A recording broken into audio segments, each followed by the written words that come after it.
Hello guys and check out this pictures at the beginning of video. इस बड़े से रेगिस्तान में आखिर ये क्या है? एक बहुत ही बड़ा सा जाइंट हमिंगबर्ड, राइट? लेकिन इतना ही नहीं, इस बड़े से रेगिस्तान में आपको ये भी देखने को मिलेगा। और इस बड़े से टपटपाते रेगिस्तान में आपको इससे भी बहुत ही ज़्यादा अजीबोगरीब तस्वीरें देखने को मिलेंगी। और ये सारी की सारी तस्वीरें आज की मॉडर्न इक्विपमेंट से नहीं, बल्कि आज से हज़ारों सालों पहले जितने भी सारे लाइन देखे, ये सारे के सारे लाइन आपने कहीं ना कहीं पहले देखे होंगे, जैसे कि टीवी में, फ़ोन में, या कहीं ना कहीं। और अगर आप इतिहास के गड़े मुड़े उखाड़ने पे इंटरेस्ट रखते हैं मेरी तरह, तो आपको इतना तो पता ही होगा कि ये जितने भी सारे लाइन थे, ये सारे लाइन्स बनाए थे आज से करीब 1000 साल पहले नास्का लोगों ने, यानी कि नास्का सभ्यता ने। लेकिन इन सबसे प्रॉब्लम क्या है, राइट? लेकिन असल में इसकी मिस्ट्री ही इसकी सबसे बड़ी प्रॉब्लम है, क्योंकि आखिर नास्का लोगों को आज से हज़ारों साल पहले आखिर इन सब इमेजेस की क्या ज़रूरत पड़ गई?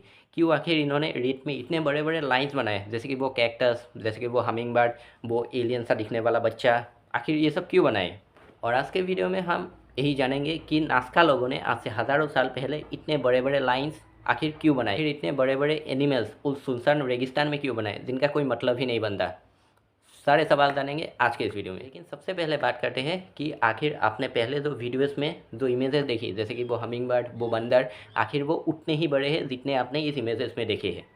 जैसे कि ये जाइंट हमिंग बर्ड, जो कि 20 से 30 फुट तक चौड़े हैं।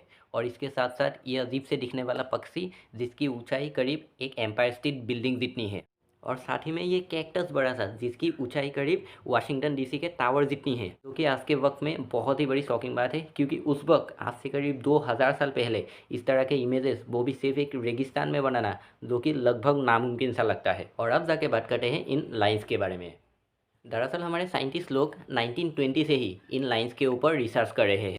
लेकिन इन सारे नास्का लाइन की शुरुआत आज से करीब 16th सेंचुरी में ही हो चुकी थी, जब कार्निकुलप नाम के एक लेखक ने पहली बार 16th सेंचुरी में अपने बुक में इन सारे लाइन्स का जिक्र किया था। लेकिन ये लाइन्स इतने ज़्यादा फेमस तब हुए जब 19th सेंचुरी में पहली बार प्लेन्स का इन्वेंट हुआ था। और प्लेन में सवार लोगों ने जब ऊंचाई से इन लाइन्स को देखा, तब वो शॉक रह गए, और तब पहली बार इनके ऊपर रिसर्च करने का एक सही मौका मिला।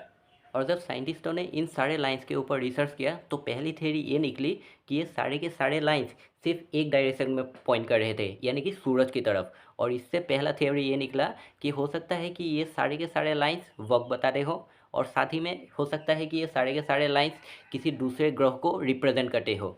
और फिर मारिया नाम के एक लेडी रिसर्चर ने इन सारे लाइन्स के ऊपर रिसर्च किया, और इन्हें बाद में जाके the lady of the line का नाम मिला। और मिले भी क्यों ना, क्योंकि इन्होंने अपनी ज़िंदगी के 40 साल इस एक्सपेरिमेंट में ही तो लगा दिए थे। और इस 40 सालों में उन्होंने सिर्फ यही कहा कि ये जितने भी सारे लाइन्स हैं, ये सारे के सारे नास्का लाइन्स नास्का लोगों को वक्त बताते हैं। और इन्होंने तो उन लाइन्स के पास एक घर भी बना लिया था। और उन्होंने वो घर इसलिए बना लिया क्योंकि उस 40 सालों में, ताकि वो उन नास्का लाइन्स के ऊपर आसानी से रिसर्च कर सके।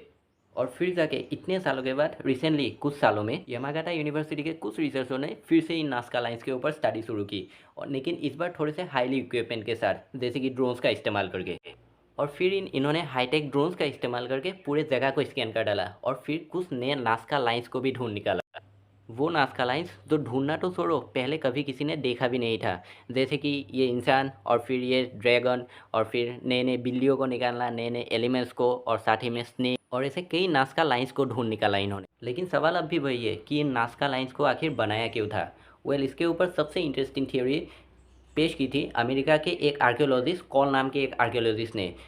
वेल, सबसे पहले आप मुझे ये बात बताइए, ज़रा सोचिए कि एक रेगिस्तान में सबसे ज़्यादा इंपॉर्टेंट क्या होता है?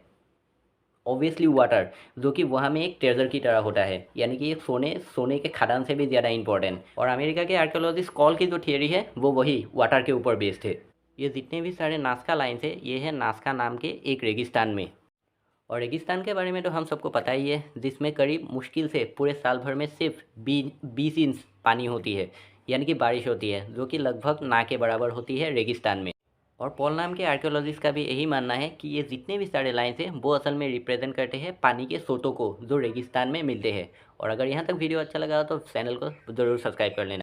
जैसे कि ये मकड़ी जो रिप्रेजेंट करती है पानी को, और साथ ही में ये हमिंग बर्ड जो ऑब्वियसली रिप्रेजेंट करते हैं क्रॉप्स को, और एक बंदर जो रिप्रेजेंट करता है रेन फॉरेस्ट को, यानी कि क्या, पानी। तो ये जितने भी सारे लाइन्स हैं, वो एक तरफ इशारा करते हैं, और वो है पानी यानी कि वाटर, जो कि रेगिस्तान में सबसे ज़्यादा इम्पोर्टेंट होता है। और इसीलिए ये इतने भी सारे थियोरी है, जितने सारे थियोरी है, उन सारे थियोरीज में इस वाटर वाली थियोरी को सबसे ज़्यादा इम्पोर्टेंट माना जाता है।